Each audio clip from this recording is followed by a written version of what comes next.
हर परिवार में ऐसा जन्म हुआ भरत जी का कि भरत जी ने किया क्या,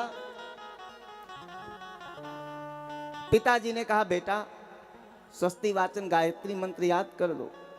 भरत जी ने विचार किया कि आज गायत्री मंत्र पढ़ाएंगे, कल कहेंगे गृह शांति याद कर लो, फिर कहेंगे यजमानों के यहाँ शांति करवा के आओ। हमारे तो 2 जन्म तो ऐसे निकल गए, ये भी जन्म ऐसे ही निकल जाएगा। भरत जी ने कुछ याद ही नहीं किया।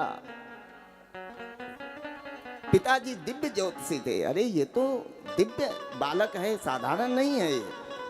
इसकी मस्तिष्क की ललाट रेखाएं तो बता रही हैं कि ये दिव्य ज्ञानी है, लेकिन क्रियाएं इसकी बिल्कुल पागलों वाली हैं। तो इसलिए नाम ही उस बालक का रख दिया जड़ भरत, जड़। कुछ समय के बाद में माता पिता का देहावसान हुआ।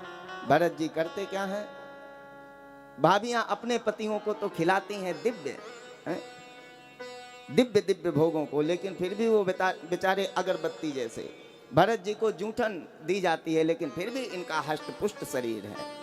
भाभियों ने एक दिन कहा कि ऐसा है, इसको आप ऐसे रख रहे हो, कुछ काम तो करवाइए इससे, मुफ्त के रोटियां तोड़ रहे हैं। भरत जी से भाइयों ने कहा कि भाई देखो बात ऐसी है, कुछ तो करना पड़ेगा, हर समय आप ऐसे घर में ही बैठे हैं, आलसी हो रहे। भरत जी ने कहा ठीक है। लेकर के गए खेत पे कि ऐसा करो, खेत पे कुछ खोदने के लिए बताया कि खेत के चारों तरफ इसकी सफाई करो।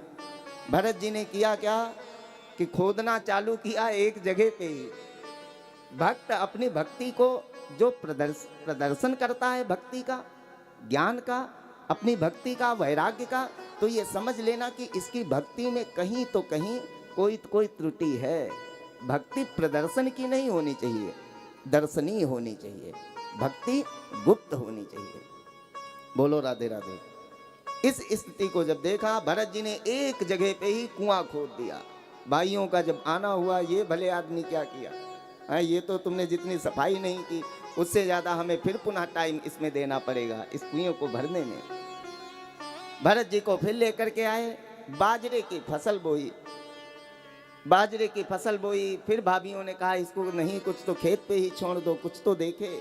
भरत जी को छोड़ा गया खेत पे।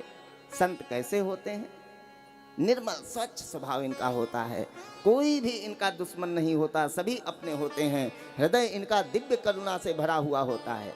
दिव्य दिव्य गौ माताओं को, मृग के झुंडों को देखा, अनेक जानवरों को देखा, पंछियों को देखा। भरत जी ने विचार किया कि कितने सुंदर हैं, सभी हरि के ही हैं। तो ये करते क्या हैं, अपने ही खेत में जो उधर दूसरे रास्ते पे जा रहे उनको भी ला करके अपनी हरी फसल में छोड़ दिया। भाई तो कई दिन गए नहीं, वहां फसल तो छोड़ो, खेत तो बिल्कुल साफ था। भरत जी बैठे आराम से उन्हीं मृगों के साथ में आनंद लेते, भगवान श्री हरि का भजन कर रहे हैं। जब भाइयों का आना हुआ, इस स्थिति को देखा, तो भाइयों ने देखा, डांट करके भगाया भरत जी को। अरे तुमने तो बर्बाद कर दिया भैया, जाओ यहाँ से, तुम्हारी जरूरत ही नहीं। भरत जी ने सोचा अच्छा हुआ जिन बवालों से छूटे। मस्त होकर के भरत जी जा रहे हैं रास्ते से। बोलो राधे राधे।